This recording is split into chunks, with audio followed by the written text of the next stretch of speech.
welcome to What the Heck's, your source for Warhammer Underworlds in under 30 faces that are not actually your face. I'm your co-host, Davey, and with me I have two masked men. Brian, how are you? What's up, sup? Doing good. Skylar, how are you?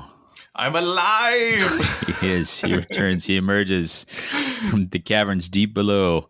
For your context, recording on the 18th of December. Likely be hearing this on the 30th. We are recording about Malevolent Masks. This is a release that has a 3-week pre-order. So if you listen to this on the day of release, it's still a couple weeks out. I think these are dropping on the 13th. Correct.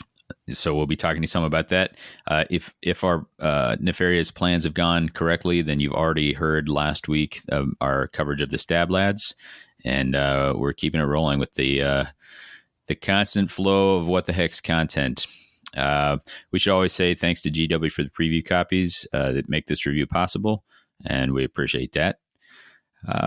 We'd like to do our usual. Let's do some community shout out. We don't, in the context, I don't think we have any news other than what we're covering right this second. The big news is kind of events coming up, and we're going to hit that here with our community shout outs. LVO is our big one on the horizon, barreling towards us.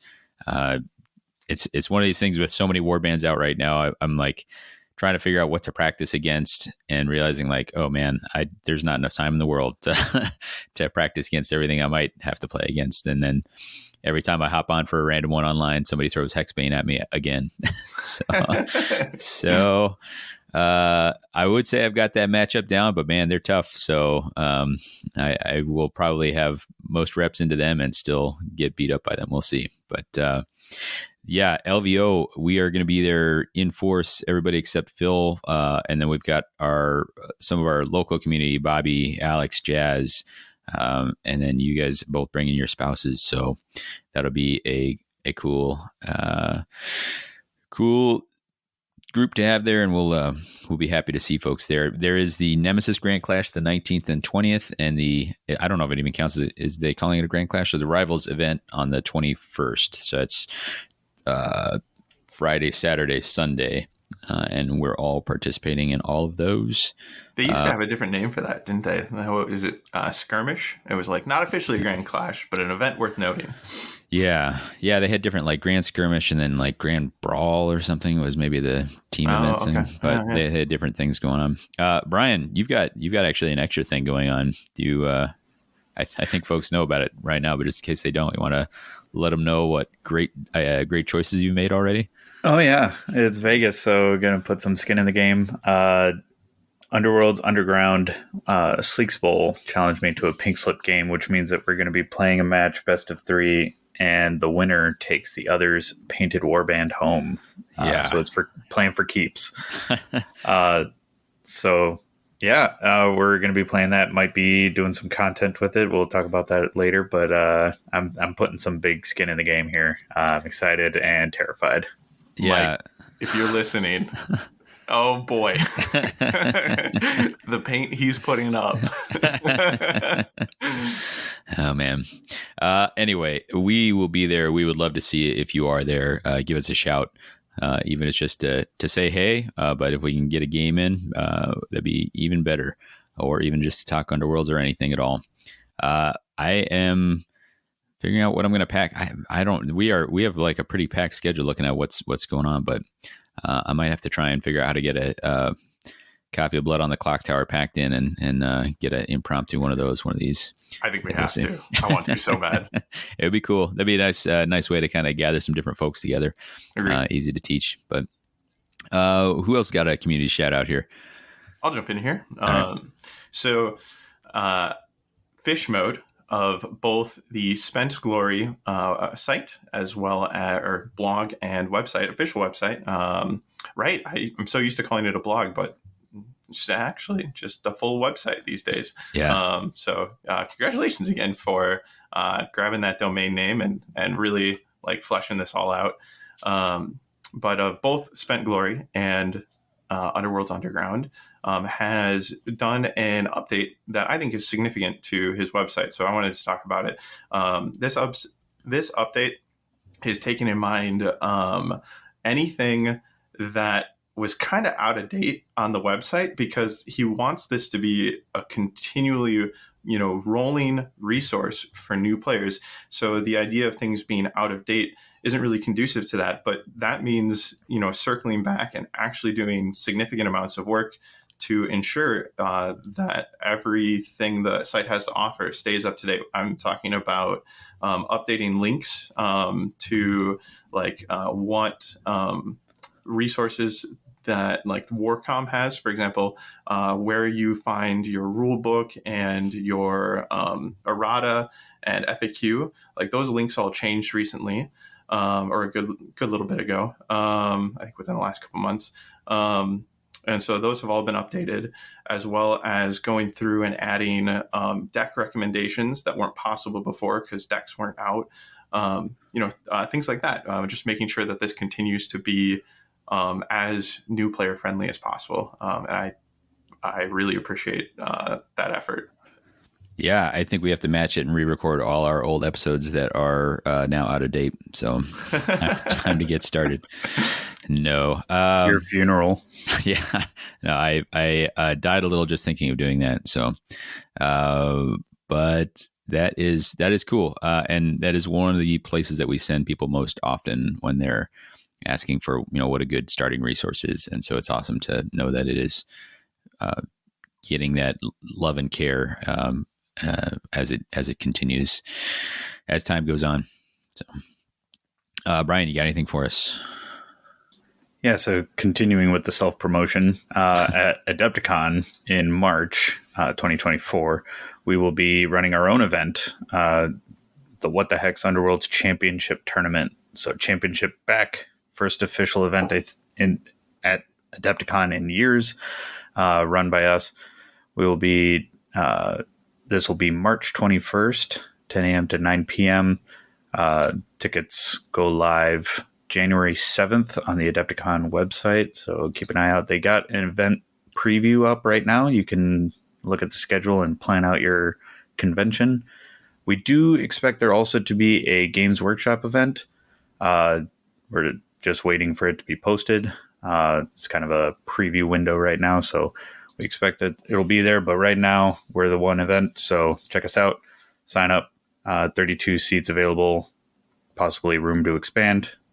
Let us know if you're interested and going to show up. Yeah, and I think those 32 seats might be pretty locked in order to stay to schedule and make this a one-day event. So if you want in, definitely grab a seat. Yeah, we should say specifically we picked Championship not just because it has been missing for a little while, but because we don't know for sure, but we expect that GW's event will be a Nemesis one. So we just wanted to provide another format for people to try out. So.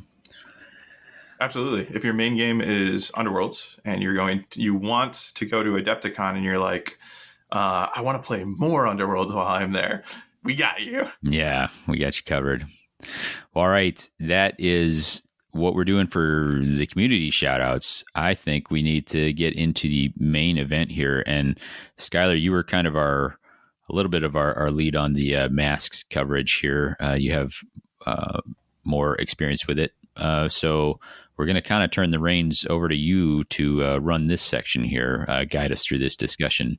So I guess over to you, sir. All right, here we go.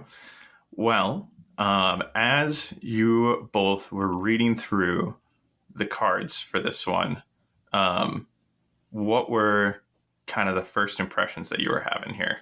So I can tell you because I first looked over them in person because I am the one who receives the copy that the podcast gets. So I'm kind of flipping through them. So I'm flipping through them exactly in the order they come, which is objectives first. And I was like, whoa, this is crazy. Like, this seems really good because the objectives were very exciting, but they hinge around these masks, which are upgrades, which I didn't get to the end. And I got to the end, I was like, I'm not sure if this works or not. Like, this is one of the weirder decks that we've seen, I think. And you may disagree, but it reminded me in a sense of Void Cursed Thralls, where there was some kind of internal thing going on. And I was like, until I see this play out, I don't have a good sense of whether this works as a unit. I presume it does, but it's something I almost need to see to believe. And also it almost has like not as cohesive, but it does have its own kind of cool internal narrative in the way that Void Curse does, more so than say Force of Frost or Breakneck Slaughter.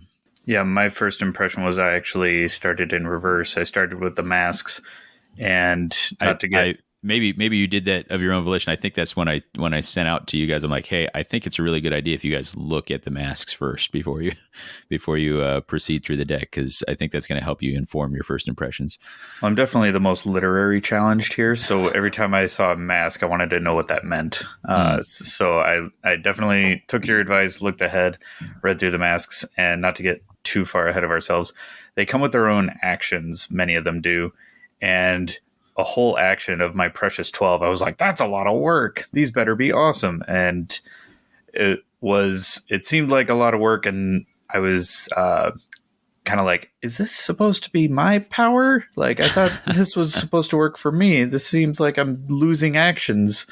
So I was pretty down on it to start, because I was like, where's the benefit here? Because there's so many upgrades in the game. Just thinking out great strength where it's just automatic and net positive. And this felt like I had to jump through a lot more hoops than I could just throw great strength in my deck instead, or, an equivalent. So I was pretty down on it before, but I've come around by the end of it. After rereading it, I was like, okay, there's a lot of fun play here. Absolutely. Yeah, when I went in, I think I was last to the ball game. I've been so busy lately, and so I'd kind of seen some like read this one twice and start with the masks. And so I kind of went in with this sense of wonder and saw these masks, and I was like, they out of context. I was like, what are these pieces? Yeah. And then I rolled into the objectives, and I just started getting excited because I thought the objectives relatively slap. And then I actually fell asleep as I was reading. Like my dedication was like, I really want to like start in on like, reading up on the new material, and I'm reading them on my phone and fell asleep. So like I woke up in the morning in like a fugue of like, where did I leave off? What do the masks do? Did I imagine all of that? Yeah. And I don't think you could be mistaken after a read of, first read to be like, did I imagine all of this? So I think that's a good amount of teasing to dive in. So what I want to start with first is the theme of the deck. So there is a theme card. There is not a plot card. We are not plot locked here. However, a lot of this deck is going to want or is going to live within an ecosystem of itself. There are pieces, absolutely, that you can pull out. And there's conditions that don't require masks, but a lot of the deck asks you to bring the masks along. Yeah. So these masks, I love this theme so much. They're demon-possessed masks, and they're called the Hexen Masks for, I imagine, two reasons. One, you are essentially cursed while wearing them, and two, there are 6 of them. So the Hexen Masks seems a perfect name. And they kind of brought about the collapse of an ancient city, and then were buried by the living avalanche, Krakatoa, and recently now discovered by those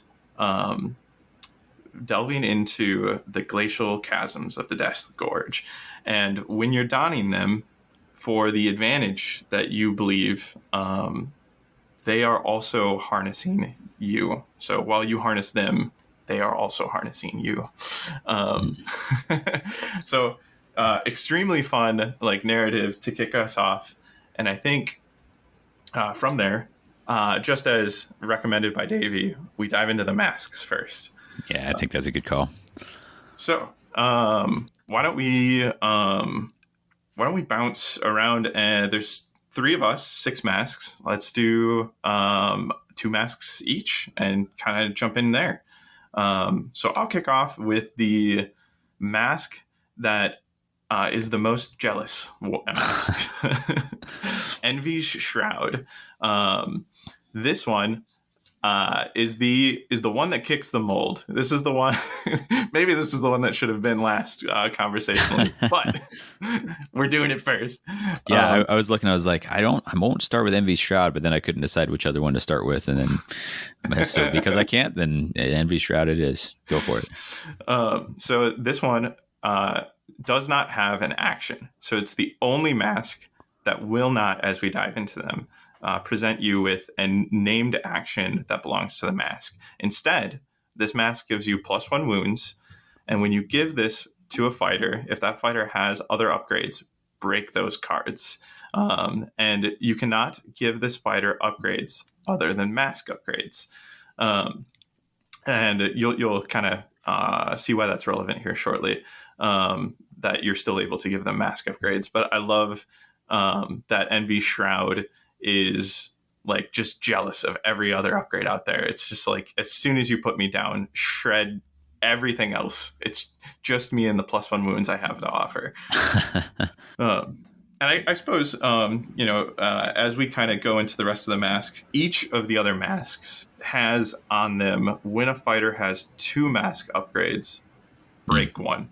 And so that's why it's significant that Envy's Shroud says you cannot give this fighter upgrades other than mask upgrades. So it's continuing the theme of thou shall not have upgrades besides me, the Envy's Shroud, but also allowing you to put a mask into place, which will have the rule on it: when a fighter has 2 mask upgrades, break 1 and give you the chance to break Envy's Shroud.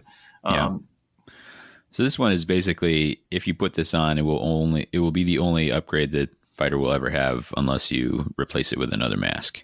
Yep, absolutely. And I like the idea. I was trying to imagine, I was like, are you taking a mask off? And I kind of feel like you're putting a mask on over another mask and they're like fighting it out for who gets control of you. Yeah, pretty straightforward one. +1 wound, we often talk about that being like a really good upgrade to have. I mean, this is great fortitude. Great fortitude when it cannot be paired with anything else, less exciting. But I think particularly in the Nemesis environment, sometimes that's all you need to move yourself into like 2-shot territory, I think so too. Yeah. All right, Davey, you want to kick us off with the next mask? Yeah. Let's go with, we'll go with the Howling Hood.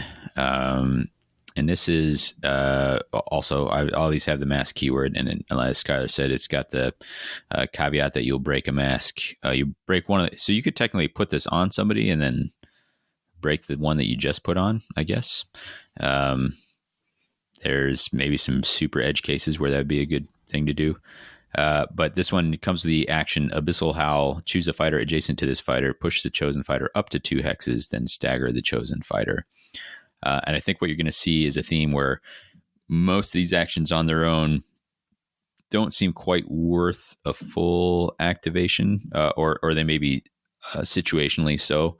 I kind of really like that this is on a Grimwatch fighter. I think that's what we're looking at. This looks like maybe on Valric, because that is actually one of the use cases where I'm like, I could definitely do that.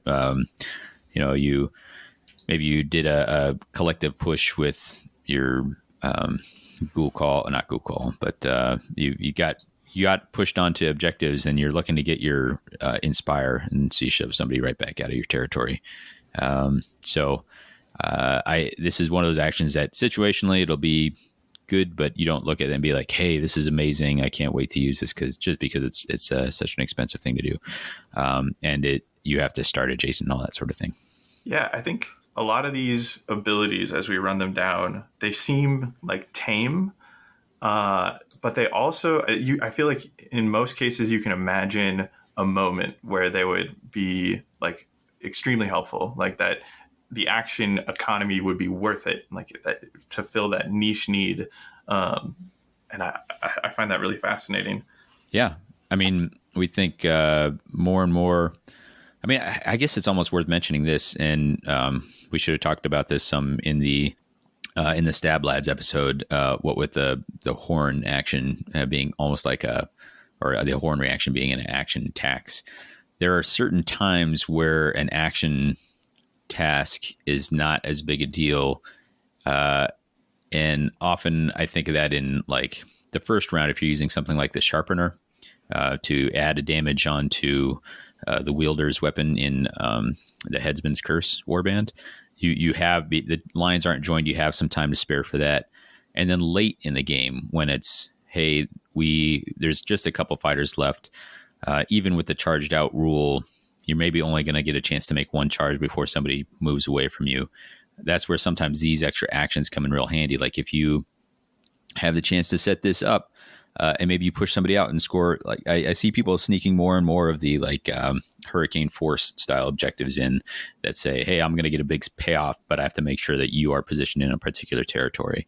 And so I think a lot of the times you mention these specialized actions being specifically good.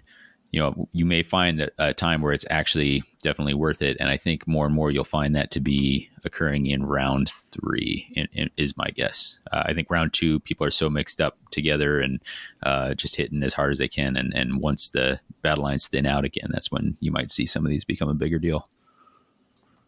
Yeah, I see this action also being really good for disrupting Cold of the Void, being able to send an adjacent friendly fighter adjacent to the fighter who's trying to stay away. Sure. Yeah. Although if you're already adjacent, then that's true. But there's another card in here, sure. Hooded Stranger, that this would also thwart if it was a mirror match, I suppose. Yeah. But I think that push deck is going to go up in value because of these like isolation cards for isolation objective cards. And I was just saying that this is choose a fighter, so it doesn't have to be an adjacent enemy fighter either. Oh, yeah. Could be a friendly. You don't mind bringing a lethal on your board when you're running Howling Hood. Oh, sure.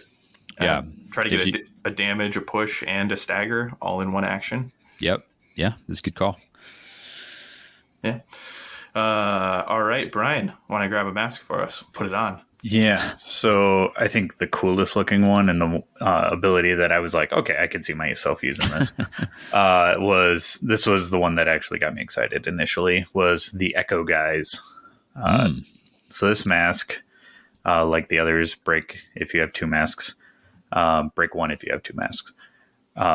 Action is Reverberating Call. Pick 2 feature tokens, one of which this fighter is on. Place each feature token in the hex the other feature token was in when you pick them. Rolls of double supports are successes in this fighter's defense rolls until the end of the round in which this action is made. So, pretty sweet. We've seen a few Gambit speed cards do this. I think one in Ephelim's that doesn't require the feature tokens to be empty. This one does not require the feature tokens to be empty either. In fact, you have to be on one. And then this also gives you cover, even if it is still on the objective side. As well as if you move off of the objective. Ah, yes. Yeah, it doesn't require that you stay on it. Sweet. So yeah, I really like this one. I think it's interesting. My thought was immediately for like a warband that's going to have a fighter sit back and manipulate objectives, perhaps to a passive build, but also just like we've seen Passive Prophecy with a lot of numbers mixing up. If you can disrupt a Passive Prophecy build, or this has its own, this deck has its own care for numbers and objectives. So being able to manipulate those will be really valuable. Also, because I play Gits and Infestation is a thing, being able to flip an objective and then swap it for a objective. So flip an objective to cover and send that cover to your opponent's backfield and take their objective spoke to me. Cool. Yeah. To that end, you could do similar with like Death's Domain or in Crimson Court or Purifying Rites in Skate's Wild Hunt, where they're looking to hold all in one territory. It's like, oh, I can't reach that one over there in my territory, or maybe an enemy's on it. You could just hold the one, right, and send the flipped over there. You could also plunder and get a cover token when the Dire hasn't set, and then swap that for an objective to bring more objectives to your field and leave them with none. Now, Brian, there's a problem in your thinking here. That would require I have to remember remember plundering ever. I mentioned already how many times I played against Hexbane. I can't tell you how many situations have been useful to like turn a dog into a pillar of ice, and I'm like, nah, I'll just forget to do that and get shot some more by that hidden pistol. So, yeah. I've also thought if you could just plunder and reduce the number of available feature tokens, just bring them in as covers so that the Force of Frost player can't use the blocked hex placement gambits. Yeah. If plunder would only enter my brain. Yeah. If I play you at LVO and I plunder during our game, I may have to, in this scenario is any listeners out there, you may have to sit back for a couple minutes while I take a running victory lap around the hall that I actually remembered to do it. I assume you would just ascend to Galaxy Brain mode at that point. Yeah. I'll consider myself as having won the event. So actually, we might need to make a trophy remembered to plunder and just have that our own little presentation on the side. There should be a trophy for the person who uses a barge or a stun action. Oh my gosh. Jazz is interested in making pins, and I really want to make this a reality. I have not heard of that plan, and I love it. That sounds super cool. That would be phenomenal. We're getting a little further afield, though. Skylar, is there a mask you want to talk about? Yeah. All right. On our way out from Echo Guys, though, I just want to reiterate how cool it is that not only does it refix objectives, but it also gives you that defensive bonus. And I think that defensive bonus could be worth the decision alone. You might not even care about the feature token swap that's occurring. Yeah. It's just like, oh, I'm on 2 defense dice already, and I really want to live. So let's go ahead and shore up cover for myself permanently for the round. Yeah. You talked about reasons why one of these actions might be worth the activation cost, and I think you outlined it perfectly. If you manage to trigger Death's Domain, hold all objectives in one territory, that's one action to get you 2 glory. That's worth it. So, agree. All right, on to the next or mask rather, but this one is called Victrix's Eye. So Victrix's Eye is comes with a action called Piercing Stare. This fighter makes the following attack action, and it is a range 3, 2 smash, 1 damage attack with Grievous 1 and Cleave. And you're gonna have to pull up the art on this one because I'm always going to love this card almost simply because of the art itself. I saw it and immediately thought of Combustion Man from Avatar: The Last Airbender. And I think if you're familiar with that character, it would be hard not to continue to associate these. I may have just made that a permanent association in your brain because it's right there in mine. There's for those not familiar, there's a character in Avatar: The Last Airbender who kind of has a twist on firebending and has an eye painted on his forehead, very similar to this one, and fires a laser beam out from there. And it feels very much so like what this card is doing. So I'm just pleased as punch over here. Because that's an all-time favorite of mine. Well, I think art aside, I think there's some important mechanics of this one to kind of lay out. No, it's all the art. I was going to say, what fighter is actually wearing this? But I immediately thought of the Warhammer Plus figure, the sorceress from Slaves to Darkness. when I saw her mask, but I can't figure out what fighter. What elf this is? Yeah, Is this? it's got a pointy ear, so I figured you'd know. Purifier? No She way. No. It's a big mane of black hair. Is it No not pointy alien? ear. I'll get back to you on that. I need to know now. Listeners, let us know. Okay. But to run down the mechanics of the card, couple cool things that stand out. First off, it does not list that it's an attack action upgrade, which at first blush seems weird. But when you think about it a little more, it is an action. It is the piercing stare action. So when I take a charge, I don't have access to this range 3 2 smash attack. I can't make it as part of a charge. So I have to actually take the piercing stare action to then perform this attack. And as not an attack action upgrade, that means a beast can wear this mask and perform this attack, which I think is really cool. And I think a distinction there is that beasts cannot be given attack action upgrades. However, this could be if there was something that prevented a fighter from making an attack action. I'm thinking of some like pretty deep cuts, like the Chosen Axe's piercing stare, whatever it is that says this fighter can't charge or make an attack action. This guy is making an action, which then makes an attack action. So I think if you have a specific prohibition, that this fighter cannot make an attack action, I don't think you can give this to that fighter, but I could be wrong. I mean, I think you could give it to him, you just wouldn't be able to take the action, I should say. Yeah. I think so too. Yeah, I don't particularly like the unintuitiveness of this, that it's a action that's not an attack, or it's not an attack action that is an attack action, if I'm saying that right. I think it's kind of cool, like you pointed out, that it could potentially be put onto a beast. Yeah. Yep.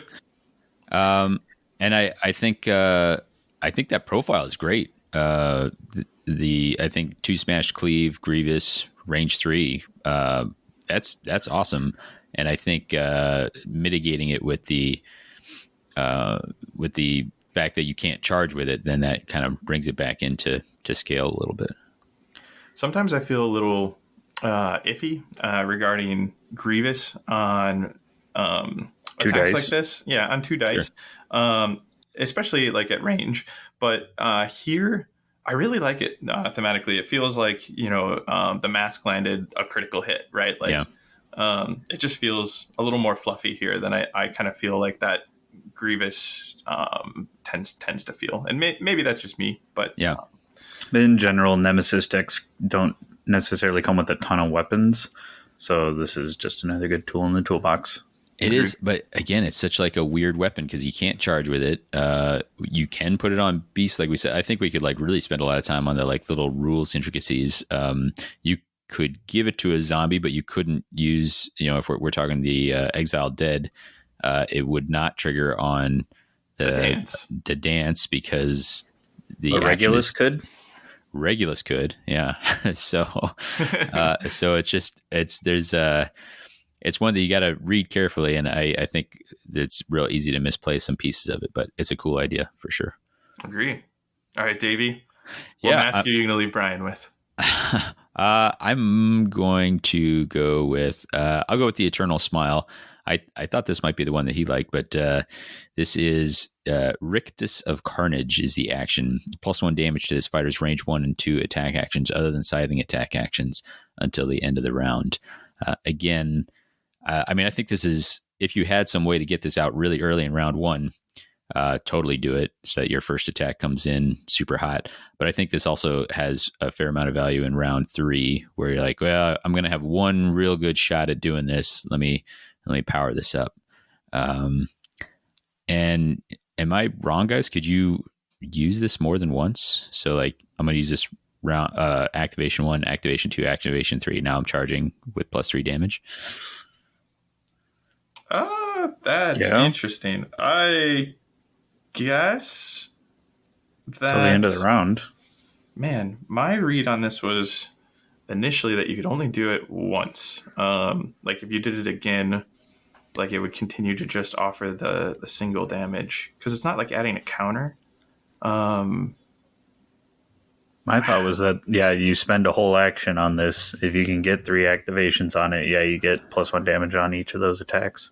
Yeah, there used to know, be a tome, one of the Cataphrane tomes that you could sit and charge up multiple times and then come in hot, which I would sometimes do with Mollog. I don't know. It's not like it grants a status that here you now have this status that while you have this status +1 damage. I think you're right. I think you can take this multiple times. I don't see why you wouldn't. This is great strength with the caveat that it can't be used in scything and you have to spend an action to do it. I would say yes. Interesting.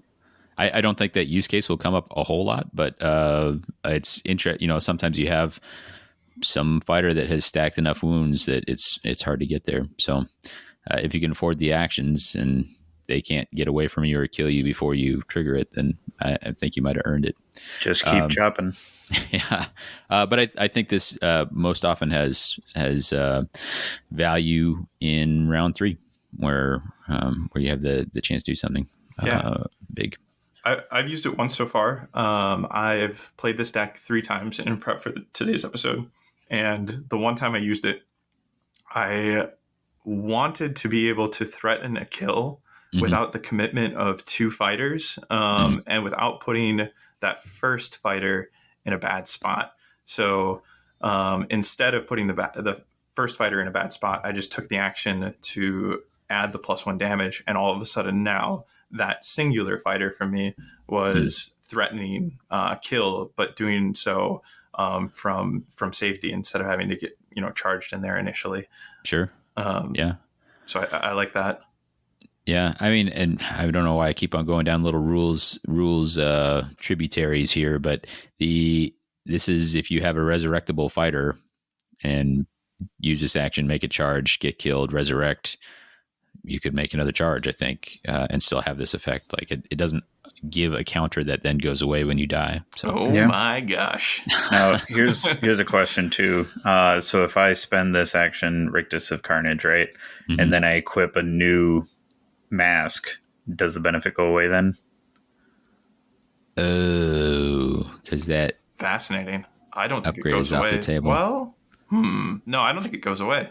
Yeah, fighters don't have an effect on the game if they're out of action, but this is not a fighter, so I think it's probably good to go. I feel like it's been put into motion by the action. Wild. Yeah. Huh.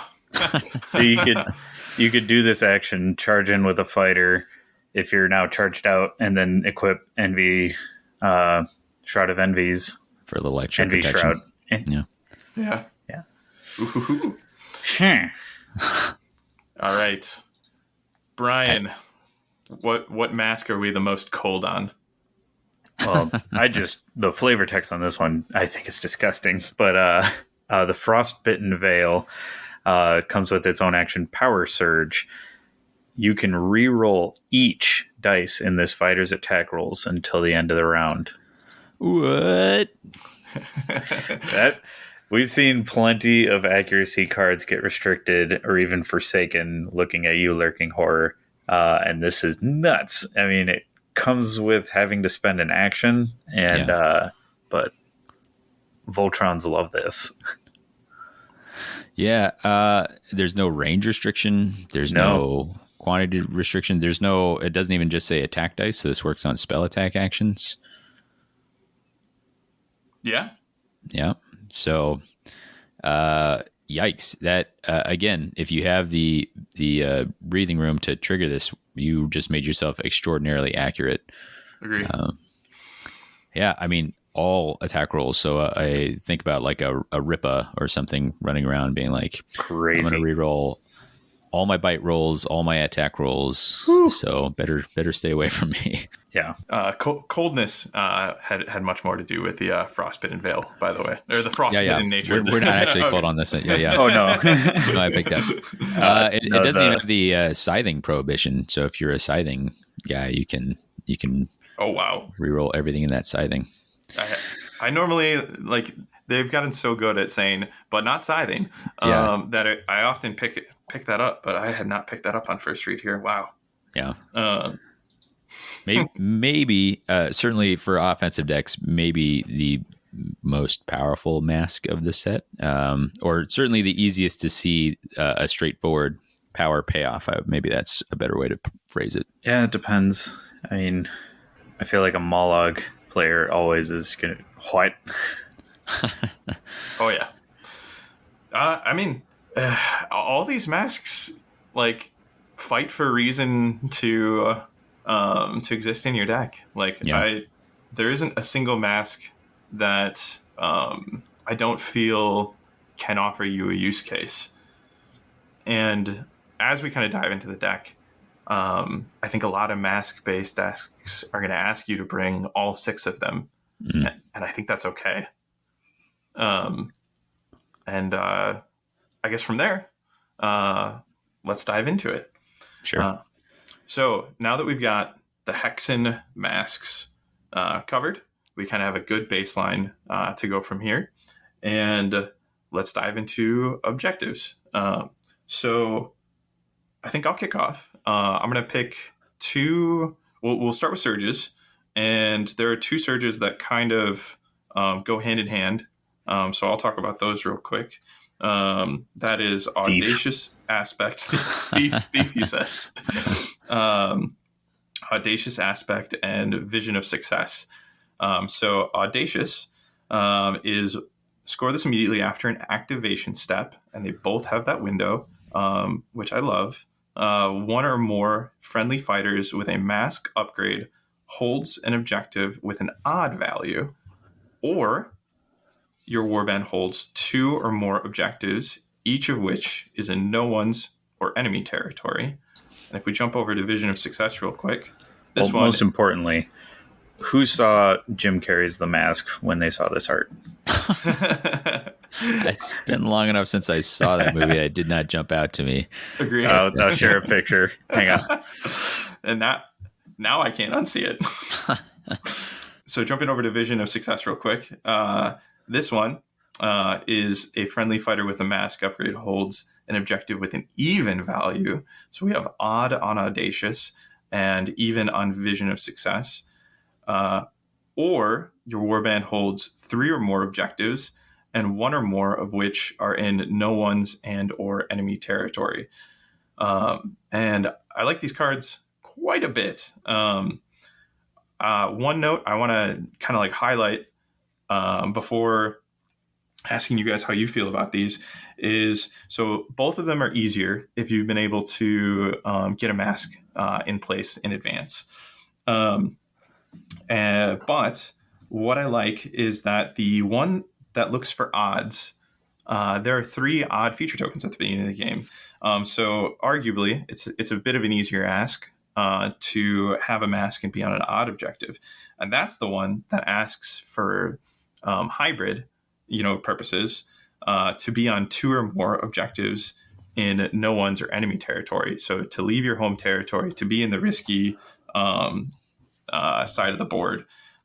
So it kind of feels like the odd with the mask is the easy ask there, and 2 objectives away from home is the hard ask. Whereas on Vision of Success, we have it looking for a mask on an even value, which is the harder ask between the 2 of them, because there's only 2 feature tokens that could give you that, and like there's a chance they're not in the home turf. Or your warband holds 3 or more objectives, and one or more of which are in no one's and or enemy territory, and that feels fairly doable for the window, because it's not after an opponent's activation step, so you don't have to worry about was I able to hold it over my opponent's turn. You can set up for this, quickly grab your 3 objectives at the end of your activation, and you're only dipping a toe across the line for this one. So it feels like they kind of evened out. Like both cards have one that's harder than the other, and both cards have one that's easier than the other. And I really found that to be a cool design choice, because now I want to bring both. Yeah. I think these two objectives are especially worth highlighting. I'm glad you brought them up early because to me they feel like in-house the most probable way that you will earn yourself some seed glory to get a mask out. And that, a lot of this deck sings if you can get a mask out, right? So you either got to get a kill to get that rolling, or you got to find some non-bounty way of getting some starter glory to get a mask so that some of your gambits and other objectives start going off. Agree. And do you feel like there's other better ways to get things started than these two? In this deck, I think these are the quickest way to get your foot in the door from a glory standpoint and get your mass game plan online. Yeah. Beside from what the warband's bringing itself, these feel like the auto includes for getting this rolling. And Brian, there's a really fun interaction with the mask you let off with. Yeah, I mean, you could theoretically have both of these in hand and have Echo Guys standing on one of the odd or even numbers and then swap it for another one and score both. Absolutely. Yeah. And actually, now that I'm thinking about it, Skyler, maybe I missed it. Did you point out the scoring window on this? Because that's pretty significant based on what we've seen recently as well. Yeah, absolutely. Pointed that out because I think that's what makes these cards like includable in every mass deck. If they had to wait until after an opponent's activation or even after a power step, it's just not as likely that you're going to be able to secure that in your activation and walk out the door with this glory. Yeah. That feels intentional, right? I mean, that's what makes me feel even more so like these are your seed glory generators. Again, if the deck is built, if you're just taking this rival style, I feel like that's what tips it. That's maybe what tipped it into this, like any activation, just so you could, because you're still putting a fighter at risk. You're putting him in no one's, or maybe you're putting two at risk, depending on the case. So yeah, it was cool. What I like seeing about that is that it shows they're continuing to think about not just like, hey, the correct step to make any, hold objective thing is after an opponent's activation or power step. And in general, I often like them to be that way. But in this, I think it's a really good choice to space them like they did. And I like the level of thought that it indicates went into that choice. Agree. All right. Do either of you want to grab a surge? I'll take it.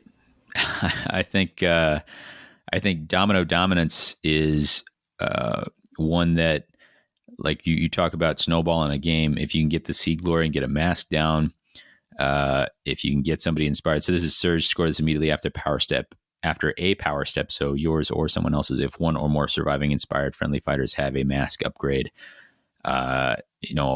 if you have an easy inspire, then as soon as you got a glory, especially if you've got 6 of these masks in deck, this is like as unpreventable and easy a score as it comes, Yeah, speaking of windows, really making a card after a power step is incredible because so you've just had an activation that had an inspire step that followed it, right? So you had potentially an opportunity to inspire going into power, and then you can wait for, to see that inspiration before you commit a mask down during power, and boom, like it's, so you don't have to, risk that mask early if you don't want to. You can wait for the power step you're planning on scoring Domino Dominance. And in the sense of dominoes, you can score either of the cards that we just talked about, Audacious Aspect or Vision of Success, at the end of the activation, surge into Domino Dominance, like on your draw, right? And then be in a power step where you then also score Domino Dominance following that power step. Yeah, very nice. I think this is one that fits very, very smoothly into this deck. I think you talked about, I wish I could remember the phrase you used. It wasn't internal synergy, but like whatever the internal mechanics of this deck. We'll continue to talk about this. I think there's these functions that work really well internally in here, and I'm curious to see how often people will be able to kind of dip only partially into this deck. Agree. All right, Brian, are there any of the remaining 3 surges you'd like to highlight? Do I highlight the one that we don't like? I think that's fair. You highlight anyone that you think is interesting for whatever reason. Slaughter Satisfied leaves me unsatisfied. It's one of the better arts, but this is a surge. Score this immediately after an activation step if there are more enemy fighters out of action than there are surviving enemy fighters for 1 glory. Wish this was 2 or 3 glory, because that's hard and dice and opponent matchup dependent. The more than enemy fighters means that you have to exceed. That sucks, because 3 fighter warband, you got to kill 2 of them. That sucks. Dislike this a lot. Yeah, even in a 4 fighter warband, 2 isn't going to cut it, right? Yeah. I was going to say I'm warmer on this against odd numbered warbands than I am against even, even against Storm Coven. I feel like I can often get them down to 1 fighter. One fighter is a beast to get rid of. And so I think for that reason, I'm maybe a little warmer on this card in general, because although it feels like a kill surge and it can be hard to get there, as a late surge, this is often just like, hey, I drew it, I'm going to score it. I'm not saying it's great, and I'm not saying that it's like my new hotness, but I think this, in with some warbands and as tight as surges can be in Nemesis, I think this sometimes is going to make the cut for me. Interesting. This is my first cut. Yeah, this is a surge that scores better in the end game, or in the end later rounds. That is true, and that's not where I want surges scoring. That's true. Maybe it's just because of the warbands I've been playing lately. I've been playing Hexbane, who die like flies, and I've been playing Storm Coven, who I can kill 2, and then the last one just kicks my teeth in. So that makes sense. Well, I think we can kind of wrap up surges here, and to wrap them up, I'll just call out what the other 2 have to offer, and we'll just jump over to end phases from there. So to kind of round out the surge package, Death's Visage is a kill surge, asking you to wear a mask when you get the kill, offering you a hybrid condition. If you don't have a mask, your 3rd or subsequent successful attack action in the same phase has to be successful there. And Feast of Violence. This surge is a duel. This is, you've made your 3rd or subsequent range 1 or range 2 attack action. So unfortunately, Vitrix's Eye doesn't jump in here. Made by a friendly fighter in the same phase, and each of those attack actions was made in a different activation step. So requiring 3 activations to get Feast of Violence out. Anything that you 2 want to say regarding these 2 before we jump over to end phase? I feel just kind of spoiled by Gale Force. Typically, Gale Force is going to go in 3 activations, but if you have extra out-of-sequence attack actions, then it can score even faster, and this prevents that. So it's like a slower Gale Force, so the recency bias has me just turned off of this card. But, I mean, if it's not bad. Feast of Violence here, yeah. Yeah, Feast of Violence, it's not bad, but I don't like the speed of it. I like that it's extremely reliable. If you're going to attempt 3 attacks over the course of your round in 3 activations, you're going to get it. And I think it's mighty attractive for somebody like Hexbane, where like they have the pistol that can, the range 1 or 2. Yep, I immediately thought of that. But let's say Wraith Creepers, right? Sure. Like some almost universally range 2 warband that is really good at getting multiple attacks off. Right. Yeah, and they have one, I believe, where if they're about to die, then they can make an attack, on their way out the door, and that's going to be during the opponent's activation, and help cheat this out a little bit. Yeah. I like the reliability of it. Maybe not. This will be coming out after our Stab Lads episode. So does this work with the boss's poke? Yes, it does. Okay. Well, I mean, it does. Although most of the time you're double dipping because you probably charged with whatever fighter. Right. Yeah. So actually, maybe it doesn't, because like either they've already each of charged. those attack actions made in a different attack, so you can't double dip. Right. Right. So, and if you didn't charge, then all you did was move, and then your activation was over, and so then it technically happened outside the activation step. So, it counts, but only insofar as like if you manage to do some reaction thing, like there's if you were then you would need to be a champs build, whereas void cursed, where if you like reacted with priorities, Right. and came in and that triggered that during an enemy activation, then it would have happened during an activation an enemy one. So I guess if you really, really wanted to make sure that the leader was had the highest chance of success at getting his little stab in, you could barge with the one fighter, right? Stagger the opponent, and then do a little stab. Cute. No, you can't. Well, because the barge, because his stab happens after the move, but before the stab. No. Yeah, like think that cruel skewer. Like, however good you think it is, take like 25% off, because it is a tough one. Anyway, Well, that's a different podcast that we from Feast of Violence to Feast of End Phases. Okay. So instead of kicking off with end phases and stealing somebody's favorite, we'll start with Brian. What would you like to steal from me, Brian? I'm just going to go for a super easy, simple, stoic appearance. Score this in an end phase if one or more friendly fighters with a mask upgrade are holding an objective. Do you have a Sea Glory? Spend that Sea Glory, get another Sea Glory. Yeah, I mean, it's a solid card. I'm glad to see it in here, and it hits what you want a one glory end phase to hit. Yeah, and it synergizes with the objectives that you're already trying to do, like both those surges. And I think there's there's another one maybe totally overpowered that is caring about holding objectives. So you should already be working on standing on stuff. What was that, Davey? Totally overpowered? Totally overpowered. Yeah, I'll talk that one. That's a duel. Score this in an end phase if your warband holds 2 or more objectives and more than half of the fighters in 1 or more enemy warbands are out of action. Ouch. Oh, wait. And or have 1 or more wound counters. So this is not a Path to Victory clone, but is the Path to Victory family. Right. Where it is hold 2 and do some other thing to get to glory. And Cousins. Yeah, Cousins. Great call. I like that. I actually like it quite a bit. And it's not that they have to have been taken out of action this round. They just have to be out of action or already have those wound counters. And I frequently find that being the situation where there's been some exchanges. Maybe I chipped somebody and then they retreated that fighter to a safe spot. And so this feels really doable. And I think there's a lot of warbands that can work with this. So I'm really hot on this one too. Yeah.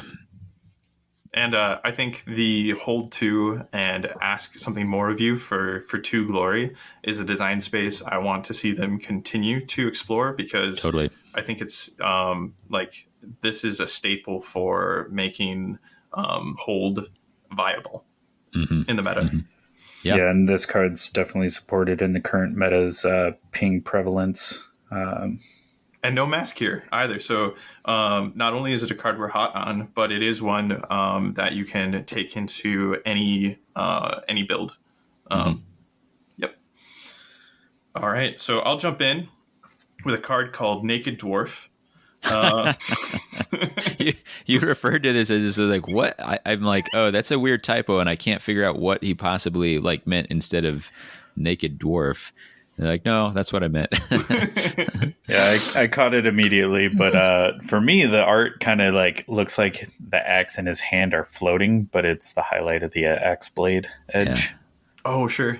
Like Rayman from Yeah. But this card is actually called Hooded Stranger. It just features a proud to be there Fire Slayer. Score this in an end phase if 1 or more friendly fighters with a mask upgrade are in enemy territory. When you score this objective, if there are no enemy fighters adjacent to 1 or more of those friendly fighters, gain 1 additional glory point. Ooh. So that's hot. Yeah. This is, you're as long as you can cross the line and stay alive, and that could be your final activation, then you are guaranteeing 1 glory. And if you can play Keep Away into the end phase, that's 2 glory. And I think there's enough tools in this deck to make that a very real possibility for you. I think this is going to be an extremely reliable 2 glory for this deck. Yeah. This feels like a great one for Envy's Shroud. Like, hey, I'm a little worried this guy might die. All right, here's +1 wound, stay alive. Or even just like the very last power step of the turn. Right. That guy is the candidate. He's on his own in inventory. Here's a mask. Could give me 2 glory. Thanks, bud. Right. Absolutely. I feel like for counter tech, this card and Cold of the Void both increase the stocks of any push enemy fighter cards, because I'm going to keep an eye out for these 2 cards now a lot. Agree. Well, I'm still hot on the rest of the end phase that's available here. Davey, grab another one. Cool. I was worried that this was going to get stolen from me after you made me take Totally Overpowered, but I'm actually going to call out Victorious Veils, mostly because it's a design that we haven't seen before, and I like it. This is a score in an end phase. If 3 or more surviving friendly fighters each have a mask upgrade, when you score this objective, if it is the 3rd end phase, gain 2 additional glory points. I think we've seen the like if you do this in a small way, score some glory. If you do it in a big way, get a lot of glory. I don't know that we've seen a score it this way if it's round 1 or 2, and then score it this way if it's round 3, and its condition is easy in both. I like that because it isn't as monstrous as like somebody getting getting their big scores off early. I'm thinking of not what's the plan one from the Lizard Men, where sometimes the Great Plan. If the Great Plan goes off in like round 2, I mean, already you're in bad way. But I like this because it'll keep your engine going in early rounds. And it's a nice finisher. And so you have your own, like, let's say you have, hey, I could score this at the end of round 2. Do I actually hang on to this for one more round so that I can be and score 3 off it instead? Like, I like that internal decision making that they've got to make. I like that it is looking for you to have 3 fighters with the masks on. And so it is specifically not favoring these elite warbands that we see so much in the meta right now. It says, hey, like elite warbands, if you want to score this, you better not lose anybody, and it's hard for them to do that. So a lot of things I like about the design of this card, and the art is boss too. Yeah, I very much love that we don't see 3rd end phase cards, but now there's you get this in round 1, you're like, can I achieve this with? Can I gain enough sea glory to achieve this and keep the ball rolling? Do I keep it in round 1? So if you mulligan into this, so you're not totally. Yeah, right. And normally we see it as, here's a way to score it with a condition that you will likely have achieved in round 1, and here's a way to score it with a condition that you'll likely have achieved in round 3. And this is just specifically same condition, but if you can do it early, it's not worth as much. If you do it late, it's worth more. So, right. Yeah, love it. This card's a banger. Big fan, and I enjoy the 3rd end phase pressure it puts on you with a pressure release valve on it too, right? Yeah. Well, in some warbands, it's actually like you could argue that this deserves to be 3 glory in the 3rd end phase, because it may be harder to score because maybe it's in many warbands keeping 3 fighters alive that long is actually kind of a challenge. Right. Like, I know this is not a guarantee to be scored in the 3rd end phase for Gits, but I think Exile Dead auto score this. Sepulchral Guard, love this. Mm-hmm. Love this.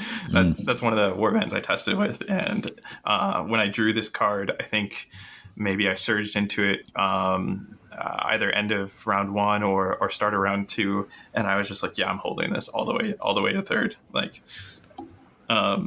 no doubt in my mind on that one. And another card that can offer you 3 glory is Completed Pact.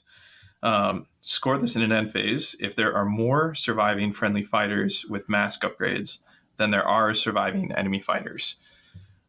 This is another card that favors hordes over elite, because this deck is offering you 6 masks, and you're not going to have all 6 in your hand at a given time, because that's just not how 5-card hands work. But I love the tension of this card, that if you know you have it in your deck, you're immediately doing the math in your head constantly of, I need to reduce their fighters by an amount of mask wearers I have. And so like that is, it's essentially just a twist on, we've seen this before. It's, have more surviving friendly fighters than there are surviving enemy fighters. But the mask condition here, feels at home in this deck. This feels like a really fun goal card. And if you are feeling good about being able to get Victorious Veils off in the 3rd end phase, when you're building your deck, then you're probably feeling pretty good about Completed Pact as well. Yeah, I just like that it gives an option if somebody is really tooling somebody up, again, I keep coming back to this, but a Storm Coven, or maybe you've chipped away a bunch of changers or something like that, and they're down to 2. You have the option of, can I keep 2 or 3 mask wearers alive, and then I've got this nice big payoff. And I like that kind of alternate path to victory that it gives, particularly to bigger warbands. Agree, and I think. I want to kind of dive into, as soon as we get out of objectives, who we think this deck is for, as we go, further into it. I think after objectives is a good pause point to kind of tackle that. I'm glad you said so, because I was sitting over here trying to figure out when we should talk about that. So with only one more end phase, we might as well mention it. Brian, would you scurry us into Solid Spread? Yeah, so Solid Spread, score this in an end phase if there are 1 or more friendly fighters in your territory, no one's territory, and enemy territory. So 1 fighter in each territory, 1 glory. Agree. Yeah, if you're doing this already, you got a lot of bodies, you have something like Scurry, and you can kind of position right at the end, going into the end phase. I think it's a fine 1 glory. I don't particularly love how much positioning it requires of you, but I feel like this is one where there are going to be warbands that find this to be easy and don't mind accomplishing it, especially if you plan to have an objective in no one's territory. And then there are others that are just going to be like, no, this is the one end phase I'm leaving out. I do think the card art is accurate, because round 1, this is easy for Wraith Creepers to score. Agree. But yeah, 1 glory makes it risky holding on to rounds 2 and 3. I don't know. For 1 glory, it doesn't inspire me, but it is, again, for swarms, pretty easy. It feels like it'd be too much at 2 glory, but it's also a lot to ask for 1 glory. So I'm not sure how you. Yeah, 2 for 2, or for 2 glory, this would be a problem card, I think. Yeah. Agree.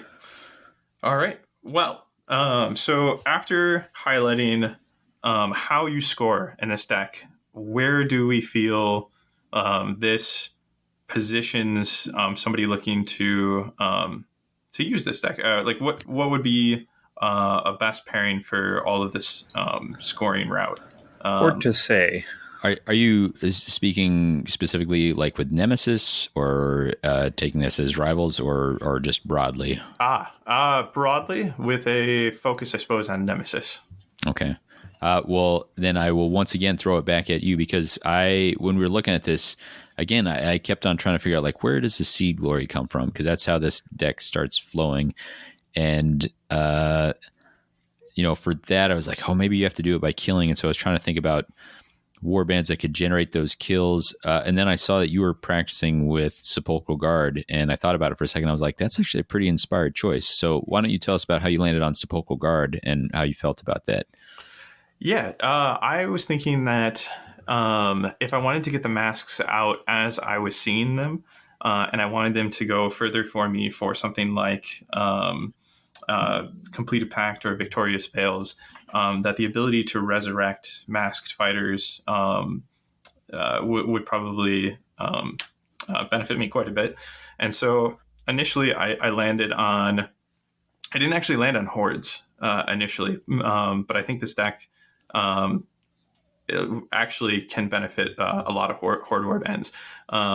First, it was resurrection that I was hung up on. So I was thinking about Headsman's Curse, Sepulchral Guard, even those that have like a couple of tools to get there, like Velmorn and Ephlem, or Grimwatch, or Spikeclaw Swarm, right? So my brain just immediately started going, how can I guarantee that those masked fighters are there? And Resurrection was what I was thinking. And then it's like, oh, well, you're also trying to hold with some of these, with Totally Overpowered, with Vision of Success, Audacious Aspect. And I was like, who aggressively holds and resurrects? The Spolker Guard. In fact, I don't want to take full credit for it. I was like thinking over out loud, like Phil came over, and I was not yet familiar fully with the deck. And I started talking about Resurrection, and he mentioned Sepulchral Guard, almost in passing. Like, I think that was like his first choice as well, but he barely got the words out, and my brain just clicked into place and was like, nope, that's it. That's what we're testing. Because I think that's perfect. That game worked really well. That was actually the game that I played just Rivals. I just wanted to play the masks, and being able to use the Warden was enough to put me at 15 glory over 10 into the stab lads there. But just constantly being able to pressure holding objectives and being able to resurrect fighters with masks worked really well there. I like that. I like that pairing.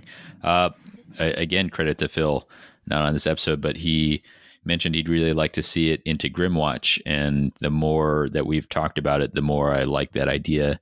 They have a great way of sneaking people into enemy territory. I think especially before Inspiration, a lot of their attacks are, like not great. Actually, not great is being generous. They're terrible. But giving them, hey, here's something you can do. Like, here's a mask, like do this action because your attack sucks. So like do this thing instead. They don't feel that as painfully as somebody who's got, a better attack action, and they have some positioning capabilities, resurrect a fighter in the back lines. And then you've got a great candidate for a Hooded Stranger. That it's real similar territory to Sepulchral Guard, but I'm interested to try that out. Yeah, it's like in ages past, it used to be like weapon missiles where you just throw a really strong weapon upgrade onto a fighter and send it. Yeah. But now with these masks, it's instead equipping the utility. So you suddenly make a foolish little ghoul with a sad attack action into somewhat of a mastermind. What do you got, Brian? Yeah, so I'm still foolishly all on Discord, just going to be maining them for a while. So I still foolishly want to try this with an elite warband, even though that's a bad idea. I'm sure I'm going to immediately regret. But I just want to try and flex into as much control as I can. And some of these options seem really enticing. Want to see how it goes. An elite I really want to see try this out is Headsman's Curse. Yeah, I had that same thought with the Resurrects. Yeah. And that strong counterpunch and pushes. Like, I don't know if this would be like the best pairing for them or the most reliable pairing for them. But man, I think it would be fun. Sure. I agree. There's some cards we're going to talk about that I think also kind of play into that some. Absolutely. Like I wanna run gets with this for my swarm, but they don't resurrect and they don't bring any good objectives really. Like they have a really poor objective pool, especially for holding objectives, so they don't synergize with the hold aspects here, except for infestation. And I went down a rabbit hole of like using echo guys to flip an objective and then send it to the opponent's backfield, but there's a whole lot of ifs to that. This, little look behind the curtain here. Right when Brian got on the call, he was currently in a Discord chat with Skylar. So I was hearing one side of the conversation, and it was specifically that you're like, and so just hearing Brian like, yeah, it probably won't work. Yeah, infestation, but I don't know. But you could swap it. It's like, I'm like, oh, it's interesting to try and read the tea leaves on what this conversation is. Nice. Maybe, but there's only one get in the art. Well, go ahead. One other thing I want to highlight as we talk about pairings, as I mentioned, that I think this is a relatively good deck for hordes in general. And part of that is with a horde warband, you usually have some sort of movement tricks that can help you position for what this is asking of you. But also, you're usually like the downside to playing hordes is an amount of glory bleed that you have to overcome. And here, I think that it's offering you enough glory. So overcoming the glory bleed, we have 4 objectives end phase that on their own can offer a horde up to 10 glory in a game. Hooded Stranger can offer you up to 2. Plus totally overpowered, hold 2, and splash some damage around, take some fighters out of action. That's another 2. So we're up to 4. 3 from Completed Pact. If you can just continue to use your numbers to outnumber your opponent and get masks in place, that puts us up to 7. And then if you can rely, if you feel comfortable holding Victorious Veils into a third end phase and just having 3 surviving fighters with masks, you're up to 10 glory. And I think that's pretty exciting, especially with some fail safes in there, like Victorious Veils being able to fall back and grant you that 1 glory, and not offer you nothing, is a recipe for decks I hope to see that focus on using this in horde warbands out there. Yeah. I am doing a little thinking of like what less horde war, like not so much a horde war band would I be willing to try this out with? And you already mentioned, Headsman's Curse. I'm playing in my head a little bit with like, some war band that's got real solid stat lines, but maybe, is happy to go deep into some deck archetype. So I'm even thinking about like, Magor's Fiends or something like that, because they have the cannot be driven back. So, holding objectives is not terrible for them. I like, because there's some offensive stuff here. Like, what's that? And Riptooth can hold objectives. Yeah, exactly. Like, and they have, those counterpunch, just built into the profile of the, you missed me, I'm going to hit you back. And so they're getting more mileage out of the infinite rerolls or +1 damage and all that sort of thing. So, I think I agree with our focus on those horde warbands, and I love, like you were saying, Skylar, I love how much this looks like it helps them in a meta that currently hasn't seen a lot of them. But I also like thinking of some of those edge cases, and that's also one of those that jumps up. Like Storm of Celestis cares about the numbers and having echo guys in the toolkit. Yeah. Shout out Sleeks Bowl. There you go. Or running a dog with Vitrix's eye into a position.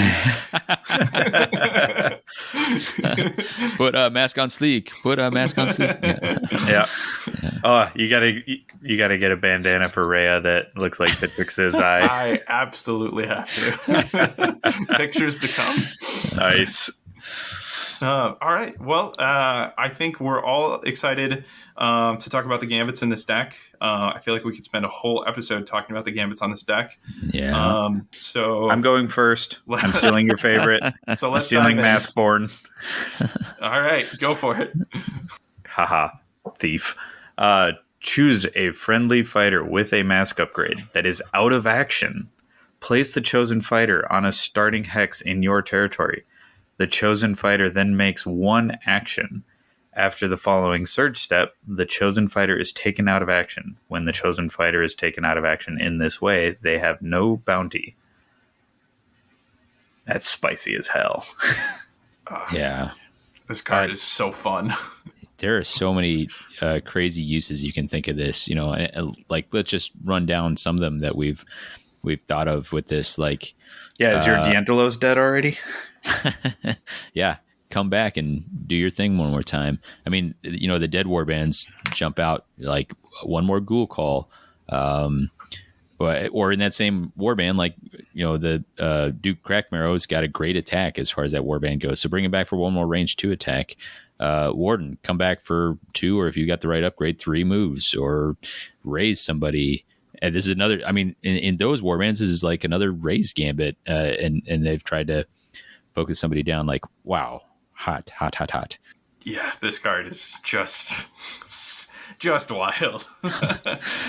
And it being restricted to starting hexes in your territory, I think, is a good sweet spot for where we're going to allow, you know, this action to take place. But it also then really threatens presence in that territory once the mask player is losing fighters. Specifically with masks on them, yeah. Yeah, absolutely. I think it's an important thing to mention here that a charge is not an action. Like, a charge has been more clearly defined as a super action, not an action. So This does not bring somebody back to make a quick charge and then disappear again. But I could bring one of my Discord fighters back with Icon of Excess and do that. No. Yes, you could. You could bring somebody back with a spell attack because they're your only source for, you know, squeezing out another spell action or, you know, spell cast for a surge. Like, you could bring Siren Eye back to Hammer Tide, that one fighter that you thought you absolutely had saved. Yeah, God. And then Rising Tide scores. Like, oh man, this is so cool. Yeah, gosh, and yeah, right. And Siren Eye, I didn't even think about that. That's like this is almost a ping anybody card in Siren Eye, right? Like, oh boy, it's so good, it's so good. But it doesn't feel busted. It just feels interesting. I don't know. Maybe I'm wrong, but because to really leverage it, you have to lean into this. You have to have the masks to put out. So I think there's decks. Or warbands rather, where this doesn't make it into your 10 ploys because there's just so much to shove into here, and you're like, you know what, I'm really only going to get the attack out of this at best, and you might opt just for some other options because of how restrictive that might feel, like it being in a starting hex in your territory. Like, you could not always, you know, have that opportunity to pop up and whack somebody. But man, I feel like this card is just going to create some great moments for both sides of the table. Just the enthusiasm this card is going to bring into matches. Yeah. If you've got a bunch of fighters with masks out of action, the Swiss Army knife of your opponent just being like, God, I haven't seen Maskborn yet. Which of these is he going to screw me with? Yeah. Agree. Yeah, I mean, gosh, we didn't even mention them, but when I was trying to think about what warbands can cheat out upgrades, one of those is Hexbanes.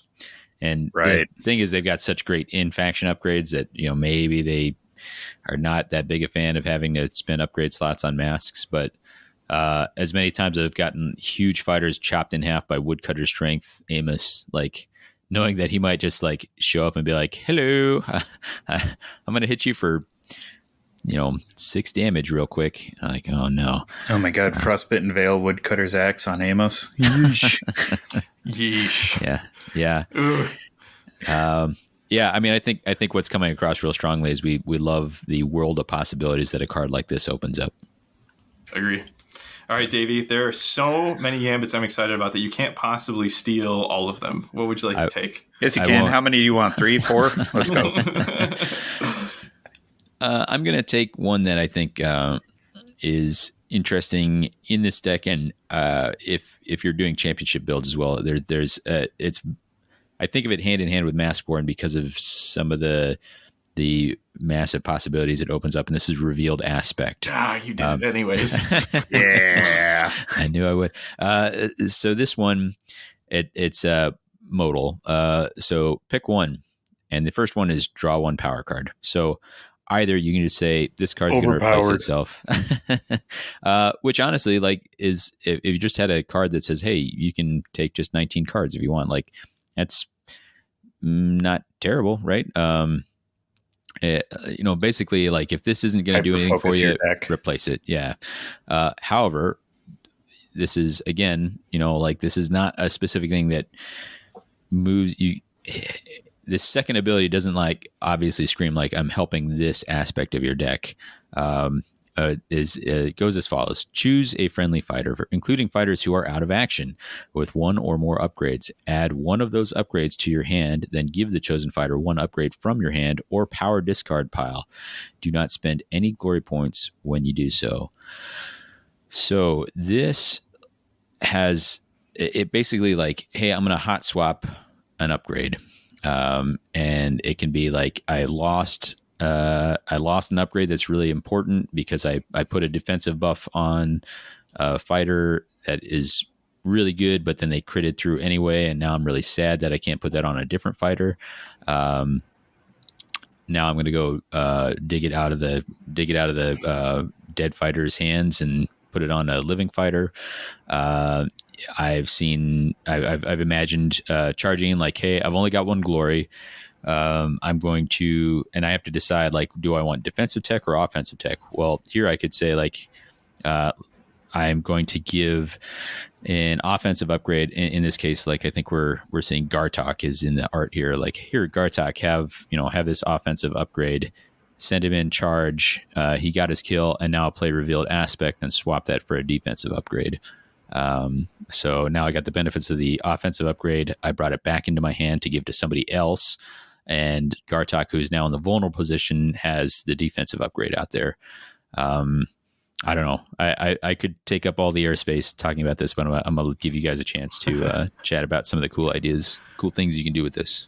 Just from a art narrative perspective, the Echo Guys is on Gartok, and so I like that. The Echo Guys being able to swap feature tokens is also the card shown swapping upgrades out in and out of the out of action. So I hadn't put that together. I love that. Yeah, fun.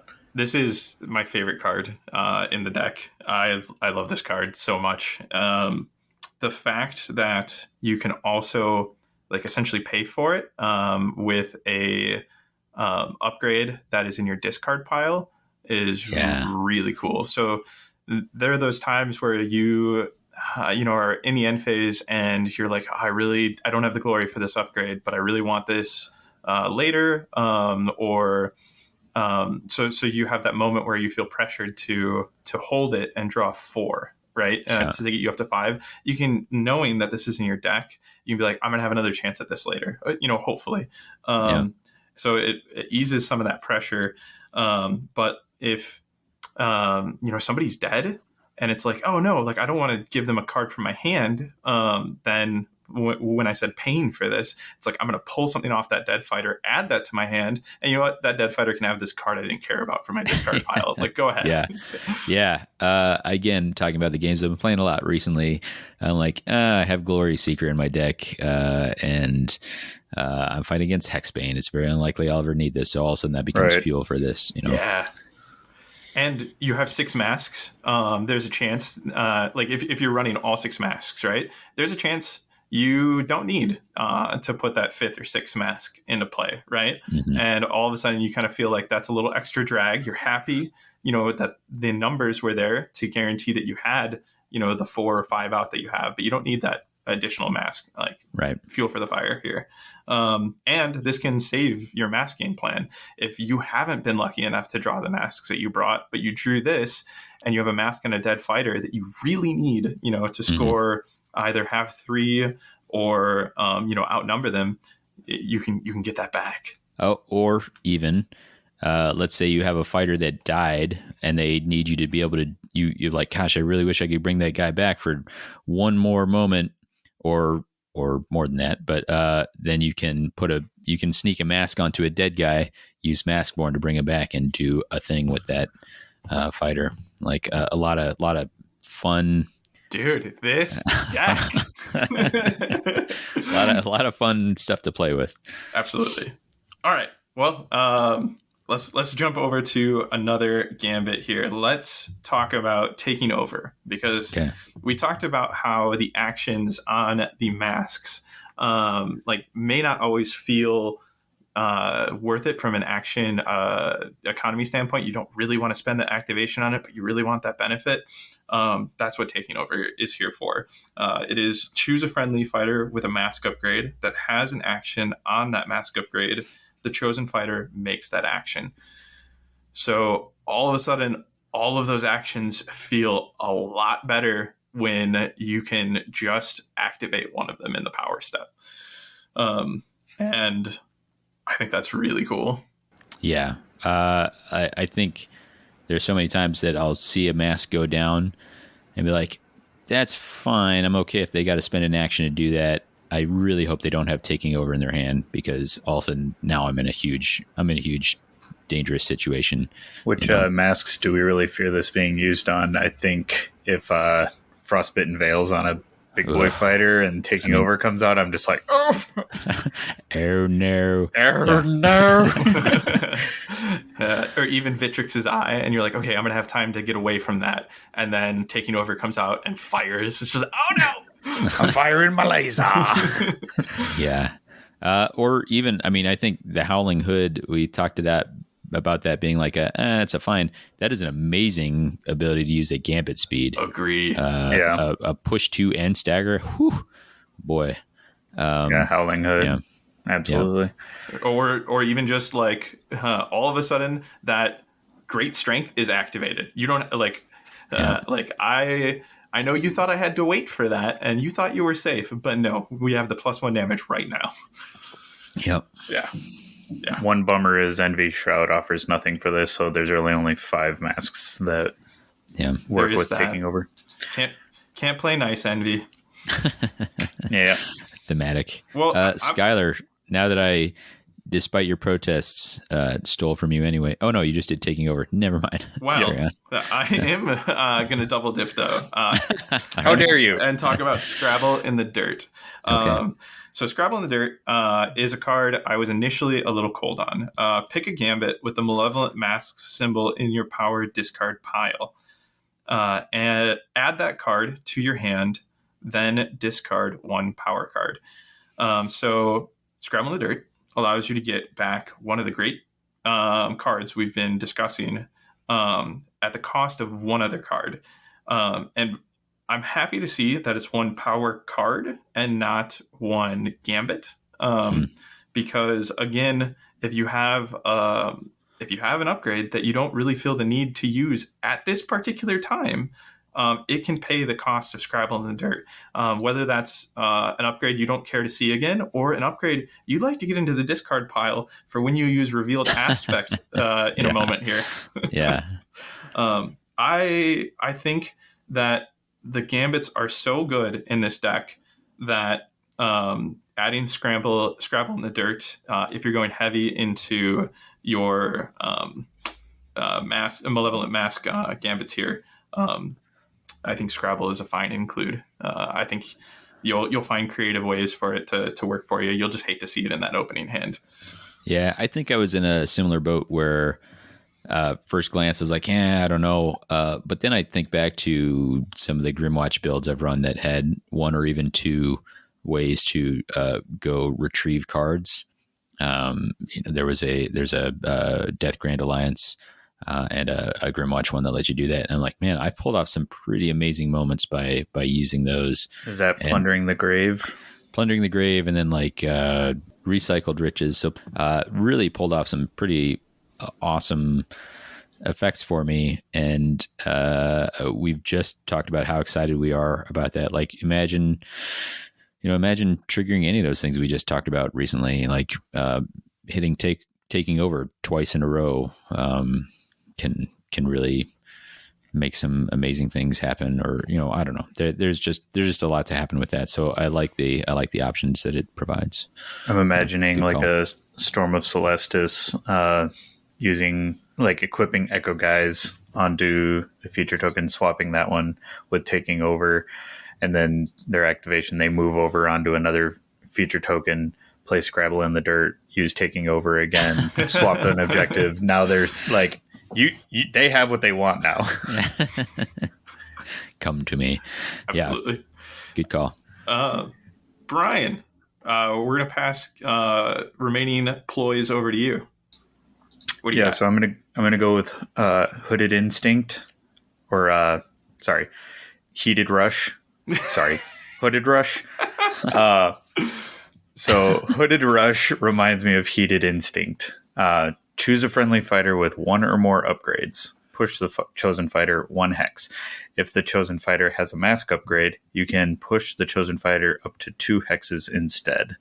So, do they have an upgrade? Push 1. Do they have a mask upgrade? Push 2 instead. Like Heated Instinct, which was a push 1, but if they were a Hunter Quarry, or was it just Quarry, they get to push 2. So kind of a oldie resurrected with a new variation on it. I like it. It's fun. I love it. What's not to love? Yep. Only other thing I'll mention about this card is I really appreciate that they included Hooded in the title. It feels like a direct nod to how it can score Hooded Stranger for you and guarantee that two glory. Sure. Davey, why don't you hit us with another one? Sure. I think Unexpected Arrival is a very interesting one. This is choose 2 friendly fighters with mask upgrades. Place each fighter in the hex that was occupied by the other fighter when you chose them. This sort of effect, there's kind of a lot of setup cost to this, right? Because you have to get 2 masks out on 2 fighters that matter for them to be in different spots. But we occasionally have seen this. I think if you go all the way back to Isa 9, they have one similar to this. Am I right that Ephelin might have something like this? I don't know. Yeah, she has. But that's a range 3. Like the fighters have to be within 3 hexes of each other. Yeah, so this is unlimited range. Yeah, this is unlimited range, and I think Eyes had a similar. I think the Shadeborn have the ability to kind of swap spots.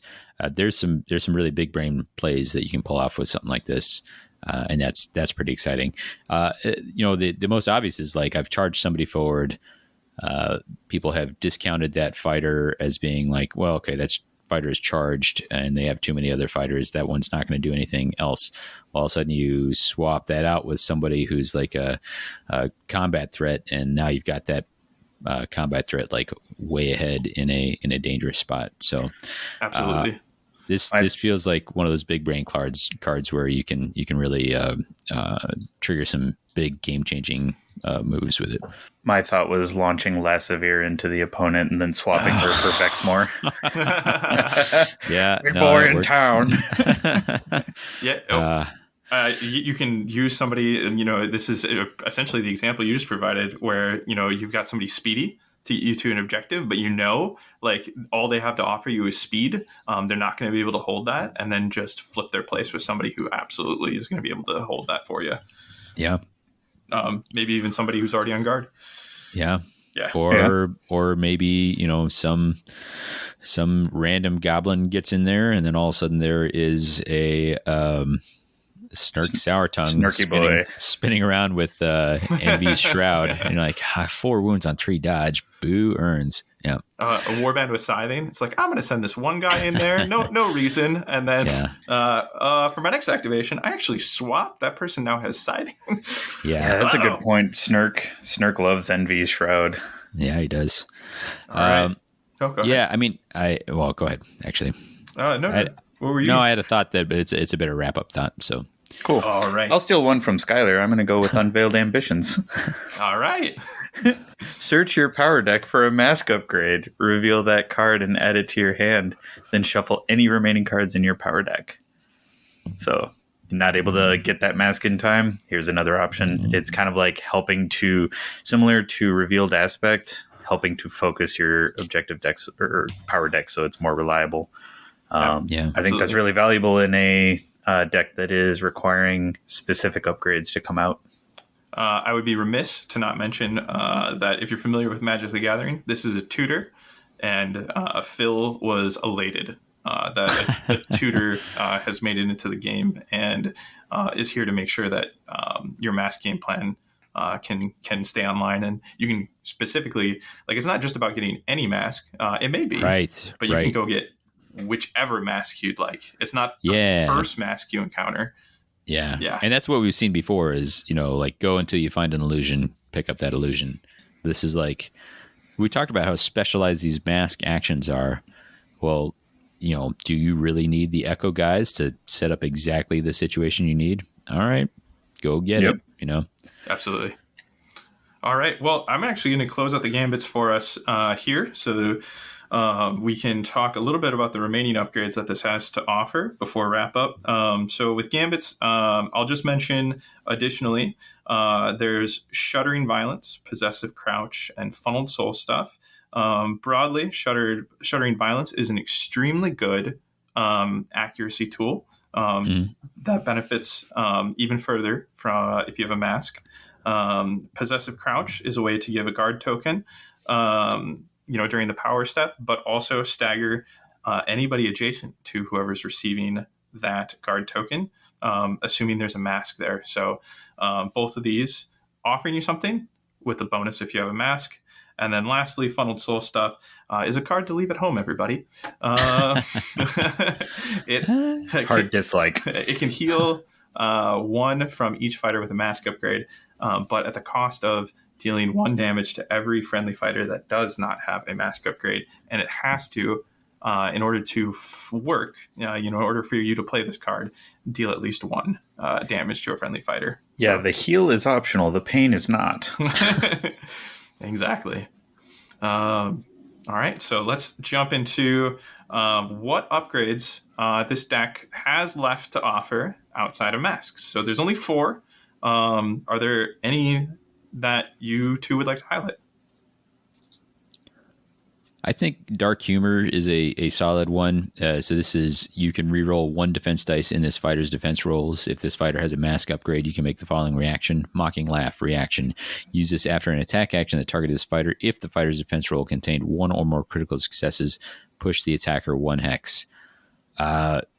So a reroll of a defense dice, that's pretty decent, especially in the Nemesis environment. There's a few warbands that can find themselves, that can, go dig for +1 dice or some such. But getting a reroll is as close to +1 dice as you can get.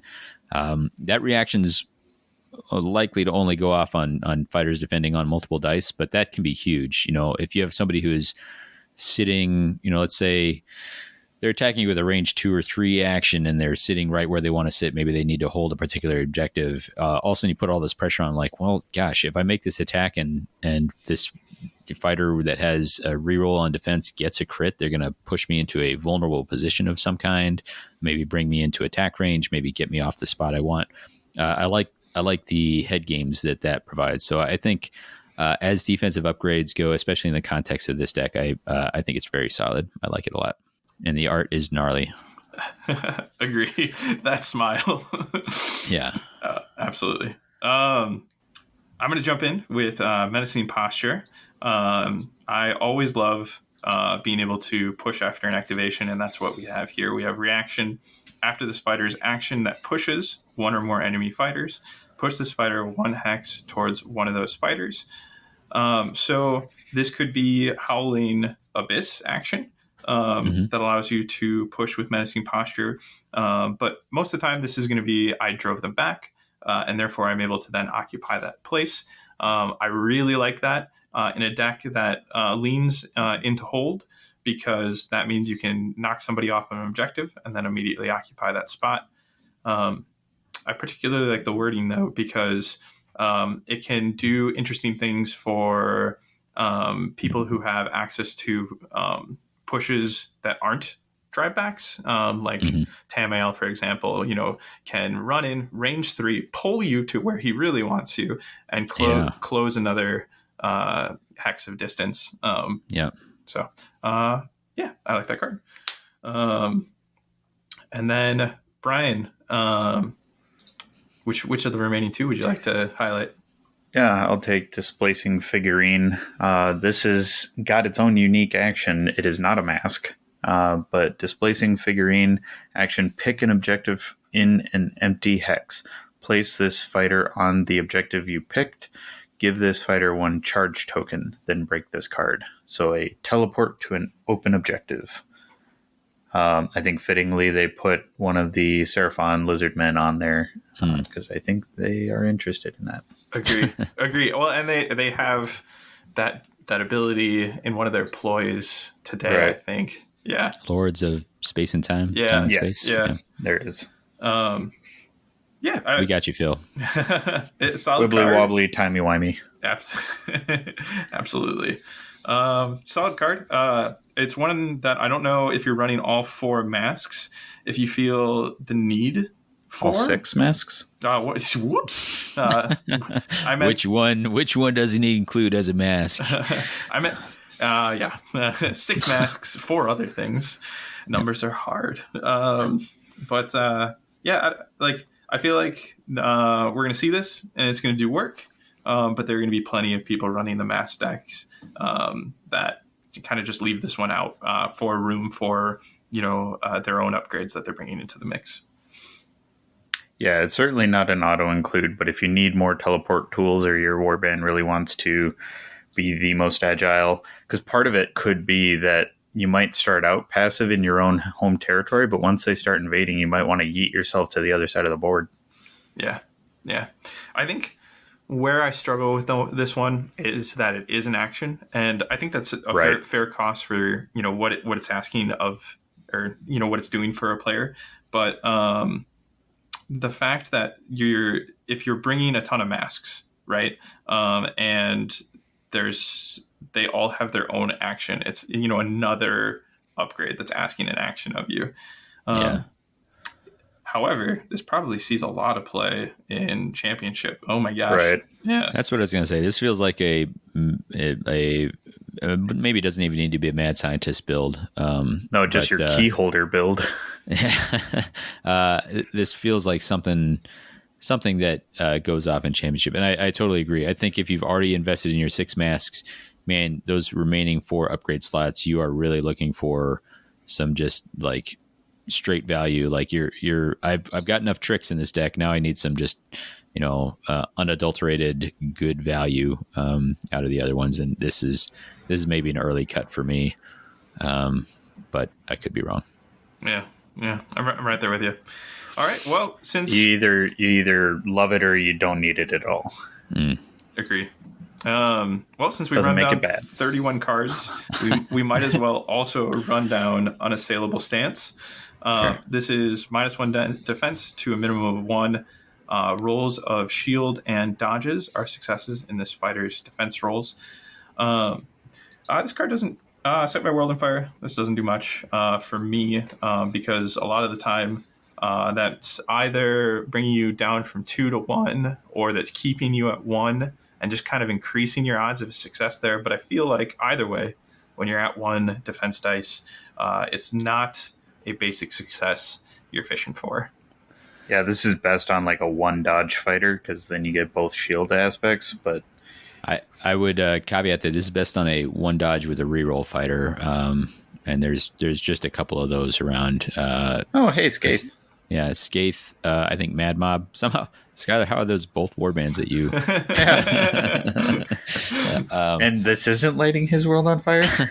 No, I mean it's such a specific spot. So, but yeah. Yeah.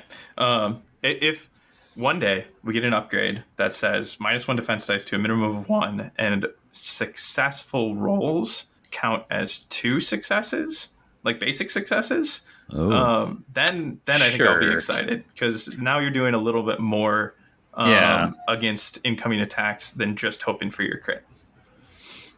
I like that a lot better. But so that rounds out the cards in Malevolent Masks. Let's do one more lap around the hosts. How are we feeling about this deck? We kind of did first impressions at the top. How do you feel about the deck now? I feel overall the cards are like they just get the brain working really hard.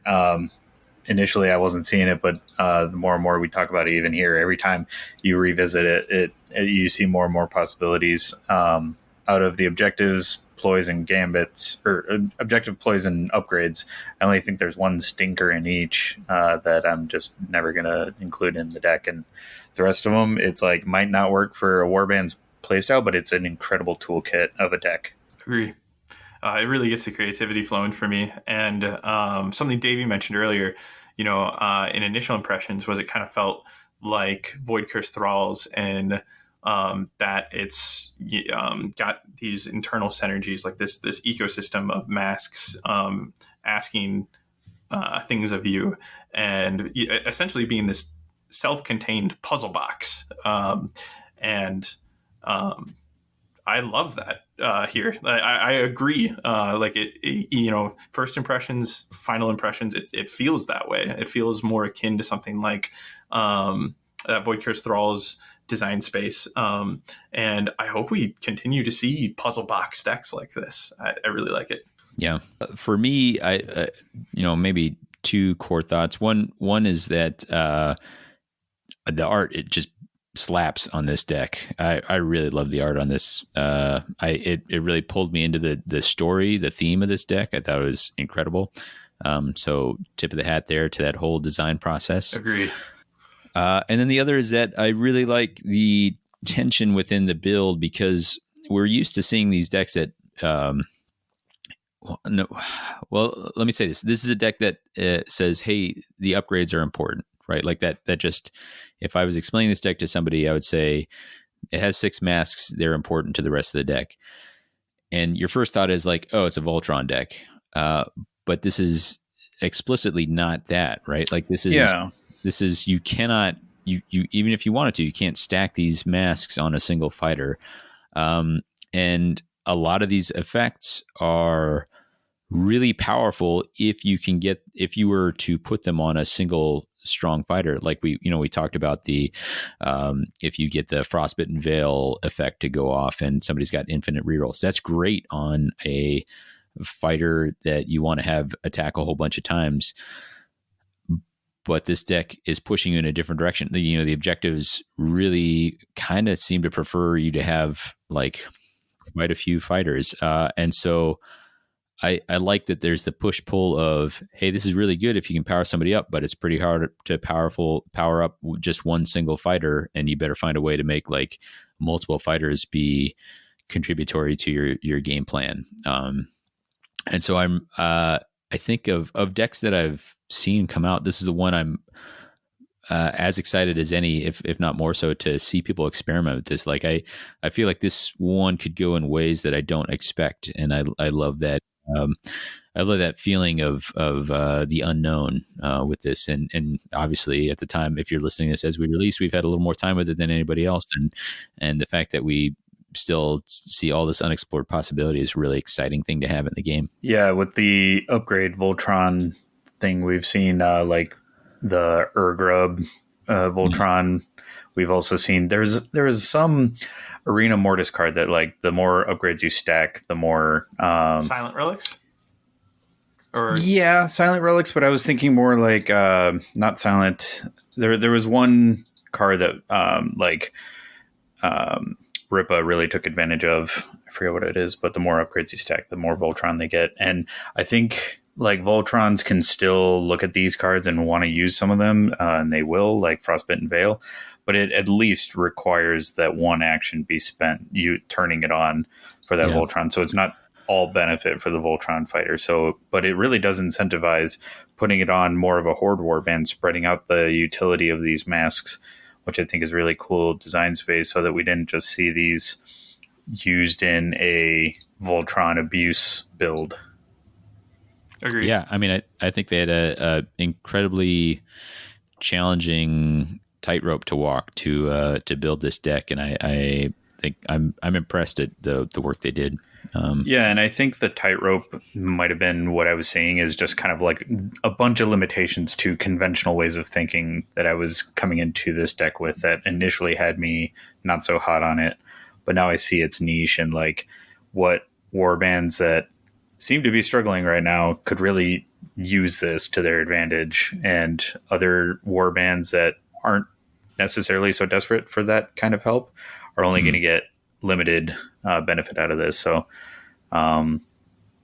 it feels really good. I think by not putting a pot card over this deck too, you increase the difficulty of that tightrope, and I still think that they walked the rope like expertly with this deck. I'm really impressed. Yeah, there's only so much that we can cover when we get a chance to even look at it early, and we had some unique challenges with our scheduling here where we might not have gotten as many reps as we sometimes do, and even that it was enough to like be excited for people to see this. So. I feel like if we were playing enough reps, it would still be not enough because there's so many possibilities with that's true. All the different card combinations. Because every time I play this deck, I'm going to be like, because one of the things I loved when I was running my Dread Pageant a lot was I had a bunch of different card combos that every game I didn't see each of these card combos go off, but I could use them in a different way. And each time I played with it and the card combo revealed itself and I was able to use it, I was just like, oh, that was so cool, because it like creates a highlight of that match. Yeah. And you might not see that combo come up again, but every once in a while, the tools that they work with each other is just so cool. One final thought from me is very targeted to the Velmorn players out there. I know there's a lot of you. Give this deck a try. It was one of the pairings I tried out, and it takes pressure off of your surges.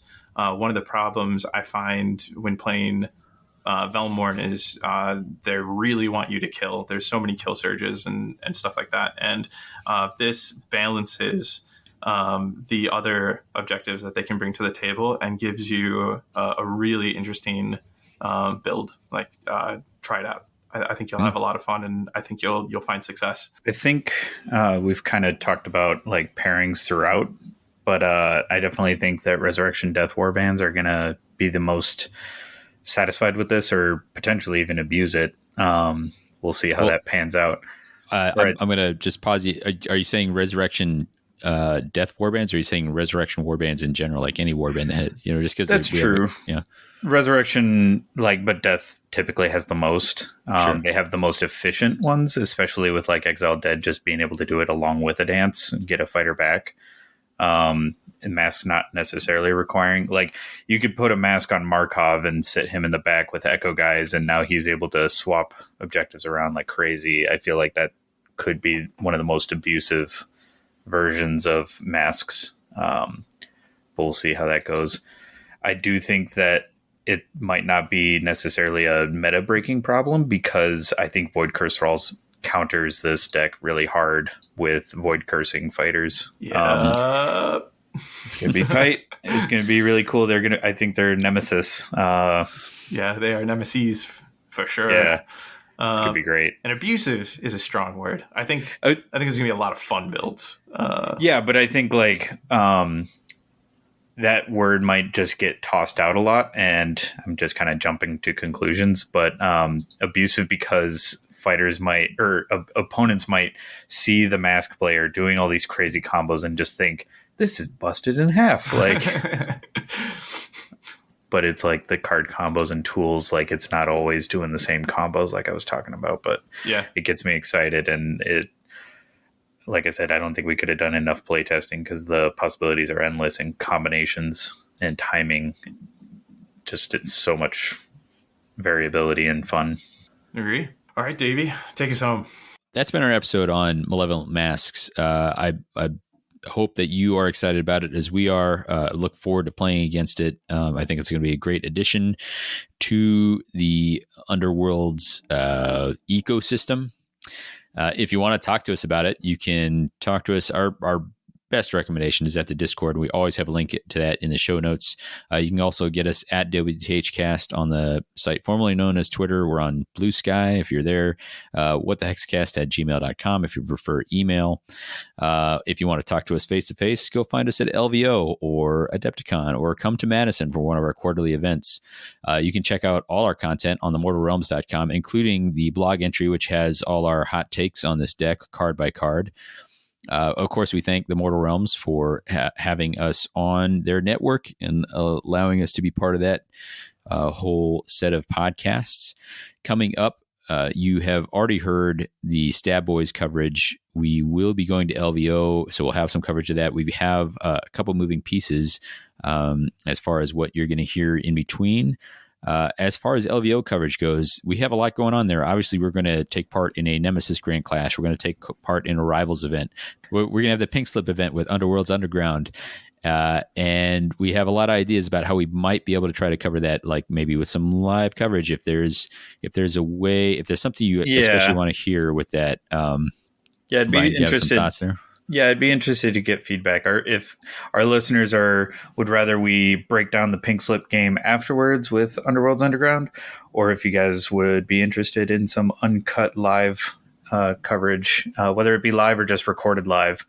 Are you willing to endure the chaos of Sleeksbull and I duking it out and some funny dodgeball style commentary is my thought. Brian putting a lot of pressure on us to be able to record that in the moment.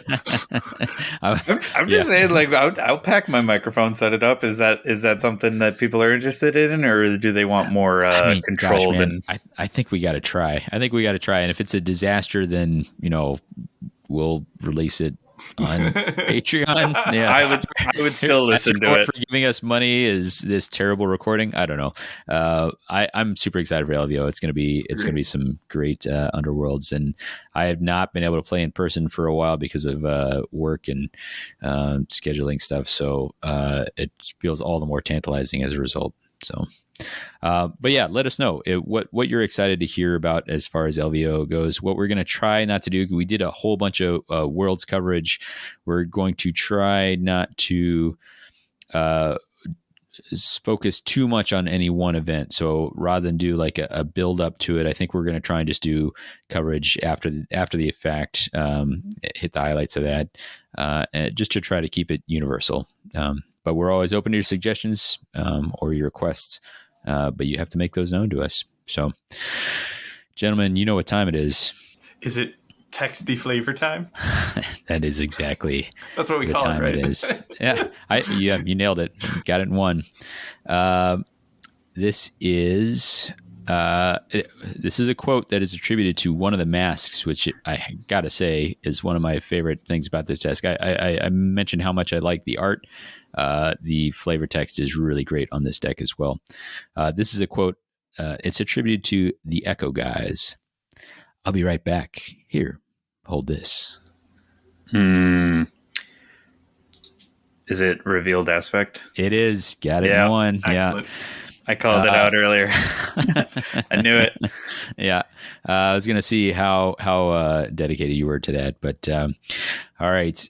We do have a recommended listening for you. This is from Future, an artist that I've not spent as much time with as I would like to, but he has a track called Mask Off, which I do kind of like. So we will catch you on the next one. For What the Hex, I've been Davey. And I've been Skylar. I've been Brian.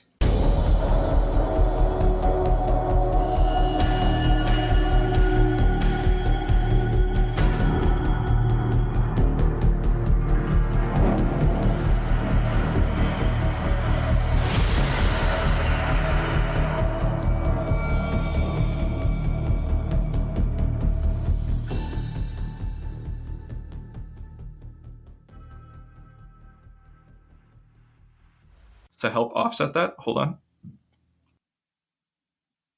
Oh, sorry. I was gonna burp, so we can cut that out. Sorry. Or not. So with hordes, what I was saying. Shoot. All right. Well, welcome to the end credits. Here I am. There's going to be the cool Pink Slip event with Underworlds Underground. Underworlds. Why am I Underworlds Underground? Underworlds Underground. Yeah.